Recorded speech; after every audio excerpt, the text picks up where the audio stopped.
Hello, আপনাদের সবাইকে স্বাগত জানাই। তো রিসেন্টলি আমাদের কাছে একটা নতুন ভিডিও ফুটেজ এসছে। আমাদের কাছে একটা ইনফরমেশন এসছে যেটার থ্রুতে আমরা দেখতে পাচ্ছি যে আমেরিকার পরে ২য় স্থানে চায়না চলে গেছে। তার কারণ সে একটা বম্ব বানিয়েছে। সেই বম্বটা হচ্ছে গ্রাফাইট বম্ব নামে পরিচিত ইজিলি, এবং এটাকে আরেকটাও বলা হয় যেটার নাম হচ্ছে ব্ল্যাকআউট বম্ব। এই ব্ল্যাকআউট বম্ব কেন বলা হয়? তার কারণ হচ্ছে যে এটার যে ক্যাপাসিটি, যে ধরনের ক্ষতি করে, সেইটার জন্য এটাকে ব্ল্যাকআউট বলা হয়। তো বিস্তারিত জানবো এই ভিডিওতে। চলুন তাহলে ভিডিওটি পুরো দেখি। তো এই যে বম্বটা বানানোর পরেই বিভিন্ন ধরনের নিউজ মিডিয়াতে এই জিনিসটাকে, এই খবরটাকে তুলে ধরা হয়েছে। দেখতে পাবেন যে বিভিন্ন ধরনের যে ইন্টারন্যাশনাল যে মিডিয়া হাউসগুলো আছে সেগুলোতে এই বম্বের ব্যাপারে এই নিউজটাকে তুলে ধরা হয়েছে। যেখানে এই যে ভিডিও, এখানে একটা আমাদের কাছে ভিডিও ফুটেজ এসছে, যে ভিডিও ফুটেজে আমরা দেখতে পাচ্ছি বম্বটা কী করে কাজ করে এবং কীভাবে জিনিসটা ক্ষতি করে, এবং যে এনিমি থাকবে, যার ওপরে, যে দেশের ওপরে এই বম্বটাকে ইউজ করা হবে, তাদের বিশেষ করে যে সিটি, যে শহরগুলো, যে তাদের পাওয়ার গ্রিড থাকবে, যে ইলেকট্রিসিটি থাকবে, তার ওপরে ডাইরেক্ট গিয়ে হিট করবে, সেগুলোকে নষ্ট করবে। অর্থাৎ এই যে বম্বটা আছে, এই বম্বটা মেনলি কাজ করে হচ্ছে যে আমাদের যে ধরুন কলকাতা শহর বা কোনো মেগা সিটি যেরকম হচ্ছে মুম্বাই বা চেন্নাই, ব্যাঙ্গালোর, তো এই যে সিটিগুলো আছে, ইভেন চায়নাতেও এরকম ধরনের সিটি আছে। মেনলি বিভিন্ন ধরনের দেশেতে বড় বড় সিটি, এরকম শহর থাকে, এবং শহরেই আমরা দেখেছি যে একসঙ্গে একটা ছোট এরিয়ার ভিতরে প্রচুর মানুষ বসবাস করে, এবং সেখানে শুধুমাত্র মানুষ নয়, বিভিন্ন ধরনের কলকারখানা, বিভিন্ন ধরনের যে বিজনেসেস, ওইগুলো কিন্তু সেই শহরের ভিতরেই মেনলি এস্টাবলিশ করা হয় এবং সেটাকে ওইখান থেকে অপারেট করা হয়। এই বম্বের টার্গেটকে, এই বম্বের যে টার্গেট, সেই টার্গেটটা হচ্ছে এনিমির যে মেন যে শহর, যে জনবসতি যে এলাকা, সেই শহরের যে পাওয়ার গ্রিড থাকবে, যেখান থেকে ইলেকট্রিসিটি সাপ্লাই হবে, সেই পাওয়ার গ্রিডে এই বম্বটাকে নিক্ষেপ করা। এবং এই বমের ফলে, এই বম্বটা যেভাবে কাজ করে, যেখানে ফেলবে, যে পাওয়ার গ্রিডে ফেলা হবে, সেই পাওয়ার গ্রিড বেশ একটা লম্বা সময়ের জন্য একেবারে কাজ করা বন্ধ করে দেবে, এবং যার ফলে পুরো শহরে কিন্তু ইলেকট্রিসিটি বন্ধ হয়ে যাবে।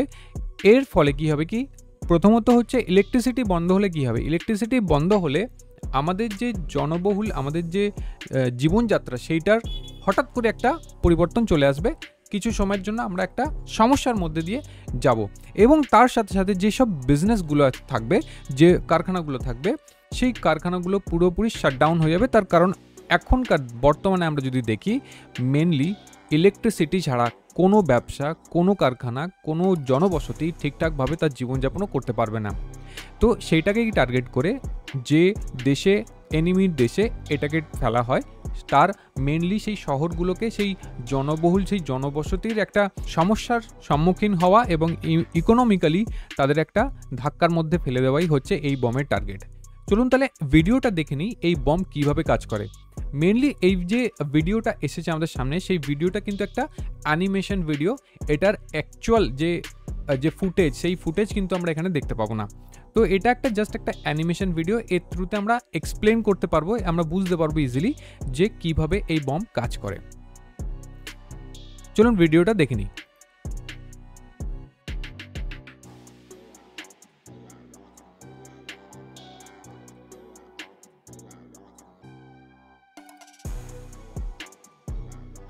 মেনলি এখানে দেখতে পাবেন যে এই যে ভিডিওতে দেখতে পাবেন যে যেভাবে মিসাইল থেকে যে ছোট ছোট যে বমগুলো চারিদিকে ছড়িয়ে গেল, সেগুলোই কিন্তু এখানে পাওয়ার গ্রিডে এসে পড়ছে, এবং পাওয়ার গ্রিডে পড়ে যে এলাকায় রয়েছে সেখানে পড়ে কিন্তু সেটা প্রথমে বাউন্স করছে, বাউন্স করার পর তারপরে উপরে গিয়ে ফাটছে, এবং যে গ্রাফাইট বম বলা হয়, তার মেনলি যে কাজটা থাকে, সেই পুরো একদম জ্যাম করে দেয়, যার ফলে সিস্টেম পুরো জ্যাম হয়ে যায়, যার ফলে কিন্তু বেশ লম্বা সময়ের জন্য কোনো প্রকারের বিদ্যুৎ সাপ্লাই হয় না। তো এর যে ফিচারগুলো আছে এবং কি জিনিসগুলো আমরা সেটাকে আগে দেখে নিই। প্রথমত এই বমের যে রেঞ্জ থাকে, সেই রেঞ্জ কিন্তু বেশি দূরে পর্যন্ত এই বমকে নিয়ে যাওয়া যায় না। এই বমকে মানে যেখানে ফেলা হবে তার থেকে যে 10,000 স্কোয়ার মিটারের ভিতরেই এই জিনিসটা কাজ করবে। অর্থাৎ এর কিন্তু নির্দিষ্ট কোনো একটা পিন পয়েন্ট টার্গেট হয় না। পিন পয়েন্ট টার্গেট এই জন্য হয় না, তার কারণ হচ্ছে ছোট ছোট যে বমগুলো থাকে, যে গ্রাফাইট বমগুলো থাকে, সেগুলো চারিদিকে ছড়িয়ে যায় এবং সেগুলো বাউন্স করে নিচে পড়ে এবং বাউন্স করার পর তারপরে সেগুলোকে ফেটে সেখান থেকে পুরোপুরি সিস্টেমটাকে জ্যাম করে। তো সেই হিসেবে এটা কিন্তু 10,000 স্কোয়ার ফিটের বেশি দূরে যায় না এবং 10,000 স্কোয়ার ফিটের এরিয়ার ভিতরেই কিন্তু এই বমটা ছড়িয়ে পড়ে। যেখানে টার্গেট করব মেনলি তারই আশেপাশেই ছড়িয়ে পড়বে এবং এইভাবে জিনিসটা কাজ করে। দ্বিতীয়ত, এর যে রেঞ্জ আছে, এই বমের যে রেঞ্জ আছে সেইটা হচ্ছে 290 কিলোমিটার পর্যন্ত রেঞ্জ আছে।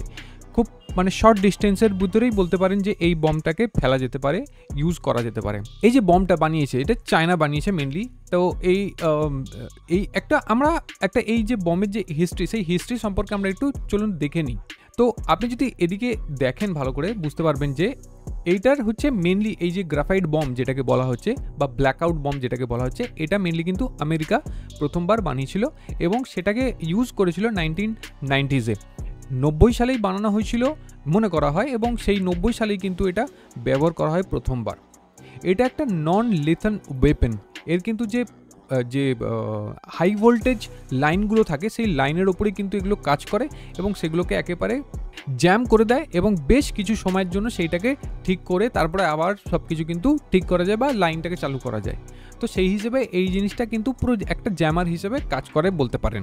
এই বমটাকে যে ফার্স্ট টাইম যে এই বম বানানো হয়েছিল, যেটা ইউএস মিলিটারি বানানো হয়েছিল, ইউএস মিলিটারি ইউজ করেছিল এবং এইটার যে নাম হচ্ছে BLU-114/B। এই হচ্ছে মেনলি যে ভার্সন ছিল, যে বম ছিল সেইটা। আর এইটা যে প্রথমবার ইউজ হয়েছিল সেটা হচ্ছে গলফ ওয়ারে ইউজ হয়েছিল 1991-এ এবং তারপরে 1999-এ ন্যাটো বম্বিং করেছিল সার্বিয়ার ওপরে। সার্বিয়া সম্পর্কে যদি আমি একটু ইতিহাস বলে দিই, সার্বিয়া হচ্ছে একটা দেশ, ইউরোপের ভিতরে একটা দেশ। এটা হচ্ছে আমাদের ভারতবর্ষ দেখতে পাবেন এবং যদি আমরা ইউরোপিয়ান কান্ট্রিগুলোর মধ্যে দেখি তাহলে এখানে আপনি দেখতে পাবেন সার্বিয়া। এটা হচ্ছে সার্বিয়া। এই সার্বিয়ার ভিতরেই প্রথম কিন্তু এই বম ইউজ করা হয়েছিল এবং এটা ইউজ করেছিল মেনলি একটা দেশ ভাগ করার জন্য। আমেরিকা ইউজ করেছিল, সেইটা হচ্ছে কোসোভো বলে একটা ছোট্ট দেশ, যেটাকে ভারত অবশ্য দেশ বলে মানে না, কারণ ভারত মনে করে যে কোসোভো হচ্ছে সার্বিয়ার একটা অবিচ্ছেদ্য অংশ। তো যেরকম আমাদের ভারতবর্ষের কাশ্মীর হচ্ছে একটা অবিচ্ছেদ্য অংশ, ভারতবর্ষের একটা অংশ, এবং ঠিক সেইভাবেই আমরাও মনে করি সার্বিয়ার একটা অবিচ্ছেদ্য অংশ হচ্ছে কোসোভোকে আমরা সেই হিসেবে কোনো দেশ বলে মানি না। তো এই যে কোসোভো, এই সার্বিয়ার উপরে কিন্তু এই বম ইউজ করা হয়েছিল ন্যাটো কান্ট্রির সঙ্গে, মানে যুদ্ধের বলতে পারেন, সেই যুদ্ধেতে এটা ইউজ হয়েছিল। এবং বর্তমানে আমরা যদি দেখি এই বোম বানিয়েছে কি, এই বোম বানিয়েছে হচ্ছে চায়না, যে কিন্তু সেকেন্ড কান্ট্রি বলতে পারেন এই বম ক্যাপাসিটি তার কাছে চলে এসেছে, দ্বিতীয় দেশ। এবং এই দেশ এই চায়না কেন বানালো হঠাৎ করে, তার মেন টার্গেটটা কি? তার মেন টার্গেট হচ্ছে তাইওয়ান। কারণ আপনি যদি দেখেন যে তাইওয়ান যে সিটি, সেখান থেকে কিন্তু সেমি কন্ডাক্টর যেগুলো থাকে, আমাদের যে চিপগুলো থাকে, প্রসেসর থাকে, মোবাইল চিপগুলো থাকে, সেই চিপ কিন্তু মেনলি কিন্তু ওই তাইওয়ান থেকে তৈরি হয় এবং সেখান থেকে এক্সপোর্ট হয়। সেই তাইওয়ানের যে ইকোনমি, সেই ইকোনমি কিন্তু মেনলি এই আপনি বলতে পারেন যে টেকের উপরে চলে। তো সেই টেক ইন্ডাস্ট্রিকে একমাত্র যদি জ্যাম করতে পারি, বন্ধ করতে পারি, সেটা হচ্ছে তার যে পাওয়ার গ্রিড আছে, যে ইলেকট্রিসিটি আছে, সেই ইলেকট্রিক পাওয়ার যদি আমরা সাপ্লাই বন্ধ করে দিই, সেই হিসেবেই কিন্তু এই চায়না এই ধরনের বম বানানোর প্রতি আগ্রহ দেখায় এবং বানিয়ে ফেলে। সাকসেসফুলি তারা মেবি হয়তো টেস্ট করে ফেলেছে। এখন কথা হচ্ছে যে পরবর্তী সময়ে যদি চায়না মনে করে যে তাইওয়ান হচ্ছে তাদের অংশ, চায়না বারবার বিভিন্নভাবে প্রেশার ক্রিয়েট করার চেষ্টা করে বা অ্যাটাক করার চেষ্টা করে। তো এবার যদি এই বম ইউজ করে, তাইওয়ানের কিন্তু সবথেকে বড় ফাইন্যান্সিয়ালি লস হবে। মেবি হয়তো তারা এই জিনিসটাকে হয়তো সেইভাবে কাউন্টার করতে নাও পারে। এখন নট অনলি তাইওয়ান, মেবি হয়তো চায়নার সঙ্গে যদি আমাদের কোনো রকম পরবর্তীকালে কোনো এরম সিচুয়েশন তৈরি হয়, চায়না কিন্তু আমাদের বিরুদ্ধে এই বম ইউজ করতে পারে। ইভেন আমাদের বিরুদ্ধে ডিরেক্টলি যদি না ইউজ করে, চায়না এই বম যে হচ্ছে মানে ভাই বলা যেতে পারে পাকিস্তান, তো সেই পাকিস্তানেও কিন্তু এই বম বিক্রি করে দিতে পারে এবং পাকিস্তান এই বম আমাদের ভারতবর্ষের দিকে কিন্তু ছুঁড়ে দিতে পারে। তার জন্য কিন্তু কোনো বড় কথা নয়। এখন কথা হচ্ছে যে ভবিষ্যতের যদি আমরা দেখি সেই হিসেবে, তাহলে আমাদেরও মেবি এরকম ধরনের সিস্টেম কিছু বানানো উচিত, অথবা আমাদের এমন কিছু ডিফেন্স সিস্টেম বানানো উচিত যে এই ধরনের বমকে কাউন্টার করতে পারে। এটা কিন্তু খুবই ইজি ব্যাপার নয়, তার কারণ হচ্ছে একটা মিসাইল থেকে, একটা রকেট থেকে যখন এই বমগুলো চারিদিকে ছড়িয়ে যাবে এবং ছোট ছোটোভাবে ভাগ হয়ে যাবে, এবং সেটাকে কাউন্টার করা সত্যি খুবই কিন্তু বড় ব্যাপার। তো হয়তো আমরা ভবিষ্যতে শুনতে পারি ভারতবর্ষ এরকম ধরনের কোনো বম বানিয়েছে, অথবা এমন কিছু যে সিস্টেম বানিয়েছে, ডিফেন্স সিস্টেম, যেটাকে এই বমগুলোকে কাউন্টার করতে পারে। হয়তো সম্পূর্ণ না হলেও হয়তো কিছুটা কাউন্টার করতে পারে। মেবি হয়তো যে পাওয়ার গ্রিডগুলো আছে সেগুলোকে যদি আমরা আপগ্রেড করতে পারি, এবং আপগ্রেড করার ফলে মেবি হয়তো এর যে এই বম ইউজ করার ফলে যে আমাদের পাওয়ার গ্রিডের উপরে যে ধরনের অ্যাটাক হয়, যে ধরনের জ্যাম হয়, সেই জিনিসটা হয়তো নাও হতে পারে। বিভিন্ন ধরনের তথ্য, বিভিন্ন ধরনের ইনফরমেশান হয়তো আমরা আগামী সময়ে পেতে পারি।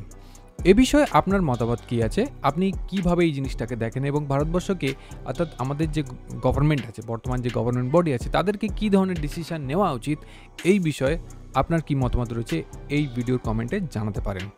ভিডিওটি ভালো লাগলে লাইক করতে পারেন, শেয়ার করতে পারেন বন্ধুবান্ধবদের সঙ্গে, ফ্যামিলি মেম্বারদের সঙ্গে, এবং চ্যানেলটিকে সাবস্ক্রাইব করতে পারেন পরবর্তী ভিডিওগুলো, এরকম ইন্টারেস্টিং খবরগুলো জানার জন্য।